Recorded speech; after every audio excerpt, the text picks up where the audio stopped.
father didn't want me to be a mobster. He wanted me to be a doctor. When Dad was sentenced to 50 years in prison, I knew he would die in jail if I didn't help him out. He asked me one question: if you ever had to kill somebody, could you do it? And that's how the mob life started for me. I love my father, and if becoming a made man would help him get out of prison, I wouldn't hesitate. It seems that Michael Franzese is unfortunately following the footsteps of his father. You are the youngest, richest mafia don in the United States. It's absolutely untrue. When I first walked away, it was extremely difficult for me. I mean, I felt like I betrayed my father. I betrayed my life. If you leave the mob and you're not in the witness protection program, there's a very high likelihood you will not survive. I will cut your filthy heart out. Throw away $500 million? I don't think so.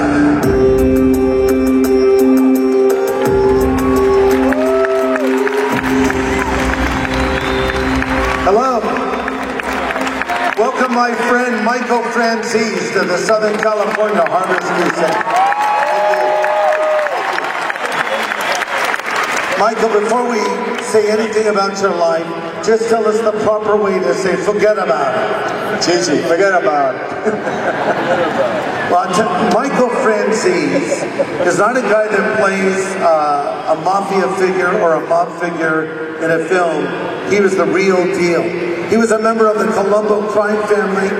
He was a captain or a capo, is that how you call him? Capo, yes. A capo, on your way to becoming the boss. Your father, Sonny Franzese, is the oldest living mobster in the country today. And in fact, I think he's the oldest living inmate in our prison system. Isn't that right, Michael? That's right. And so, you were sort of raised in this family. You picked up the family business. You were on your way to the top. In your prime, you were called Organized Crime's Handsome Young Prince. And you're still quite handsome, I might add. Oh, thank you. You were called the Yuppie Don, the Prince of the Mafia. Fortune magazine, as that video pointed out, identified you as one of the top mob bosses. You were the youngest on the list. So I'm just trying to figure out your life. I mean, here you're a little kid. Your dad is a mobster. In fact, your dad, Sonny, was an enforcer. What's an enforcer in the mob? Well, my dad was, whenever the family had work to do, and that could have been something very serious, they called on my dad. And he was, unfortunately, very efficient at it. Yeah, he took care of business. So here you are, a little kid, you're playing baseball, and your dad never missed one of your baseball games.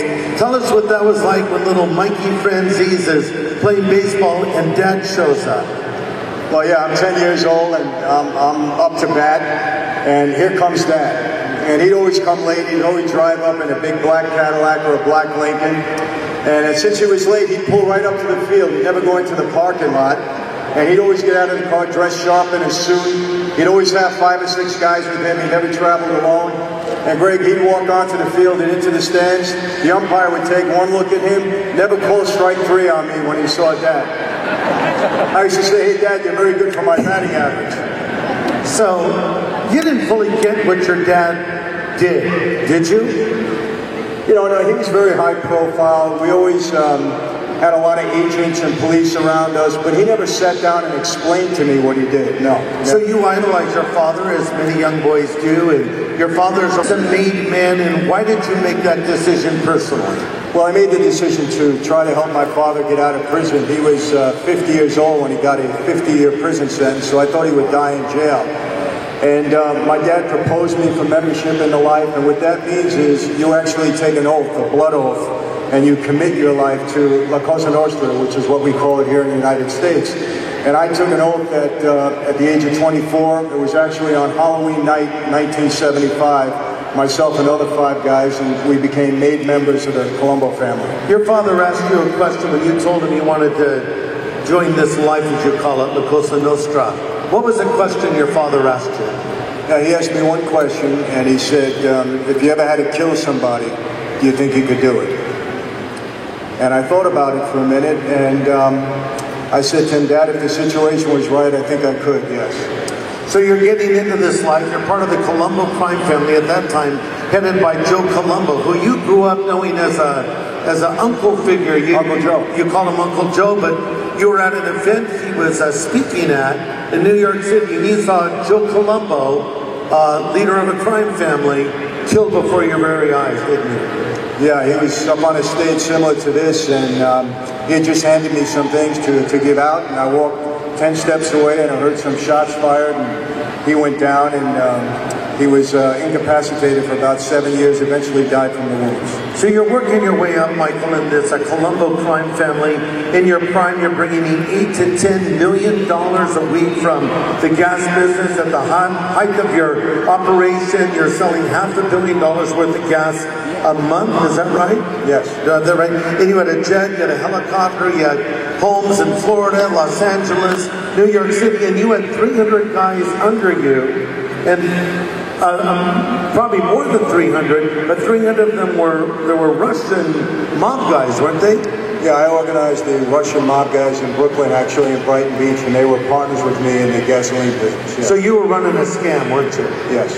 And you didn't realize it, but the government had eyes on you. They had a 14-member FBI task force surveilling your every move, and so finally, you're arrested.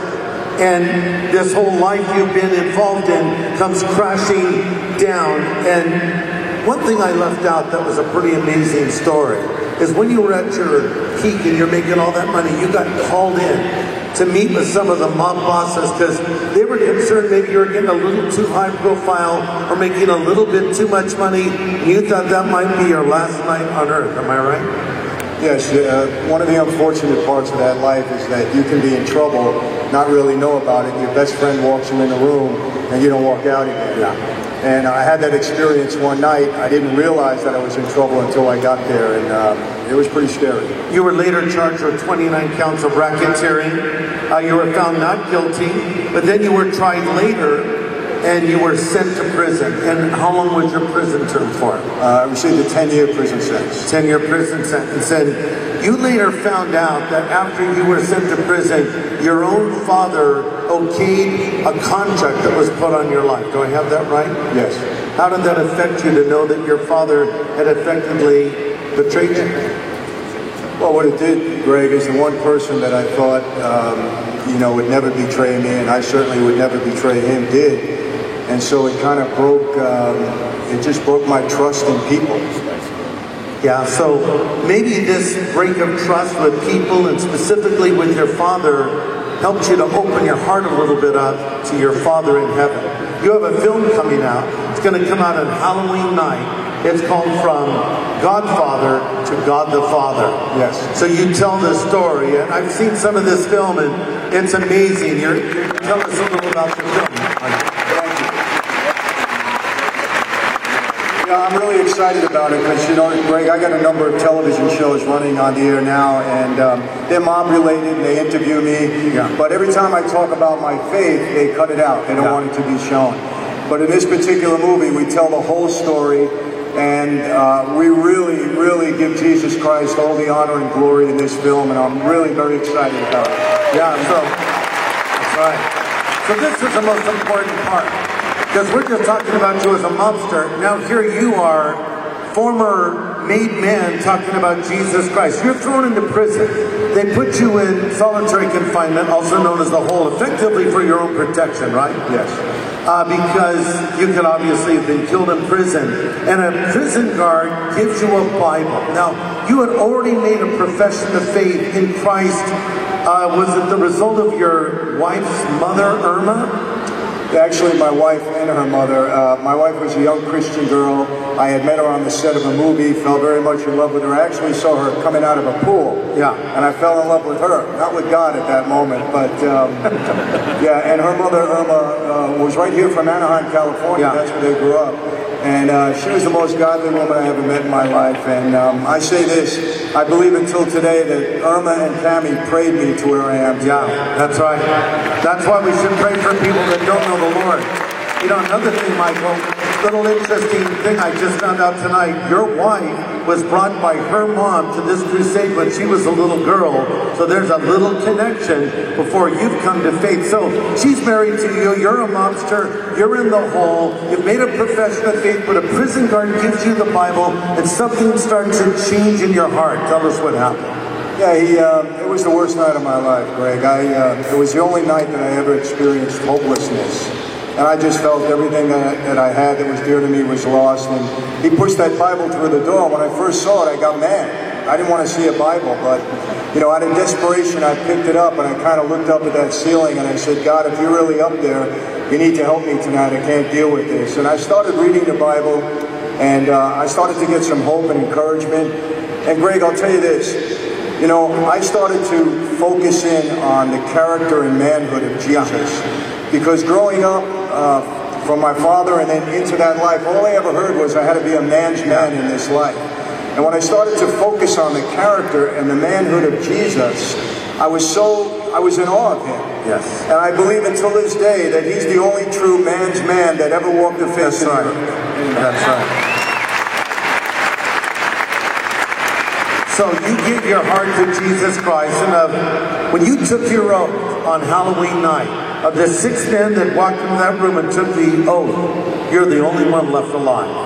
I'm the only one alive, and not one of those men died in natural causes. That's right.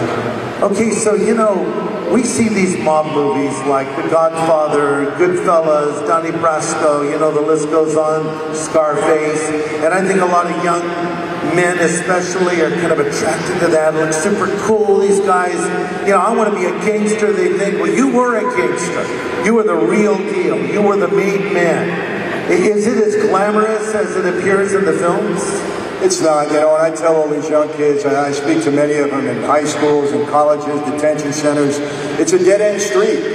And I tell them it's an evil life. And I don't call the people evil, but I call the life evil because it leads to nothing but destruction for family, friends, themselves, everybody involved.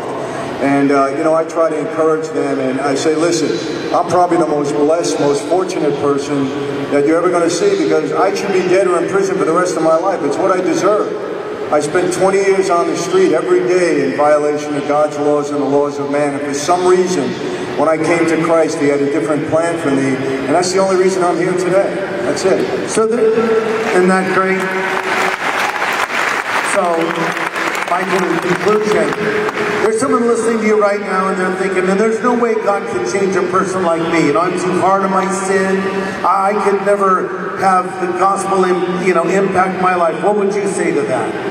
I could say if God can change my heart and my mind, and not only change me, but forgive my sins, and I absolutely believe he has, because he knows my heart, he knows I want to be forgiven, and that's the entire message of the cross. If he can do this for me and give me my life, my freedom, a wife that I adore, children that I love, and a ministry that I promise you I never asked for, if he can do this for me, then he can and he will do it for anyone and everyone, and that's the message. That's right. Let's thank Michael Franzese for coming. Thanks, Michael. Yeah, go ahead. I'd like to say one thing to all of you. We're really excited about this film, and if you can help us support it, bringing people to the theater to see really the power of Jesus Christ, take out your phone and text 99,000 and write the word in forgiven, and you'll be helping bring this movie to the masses. Thank you very much. God bless. Thank you. God bless you. Thank you. All right, folks.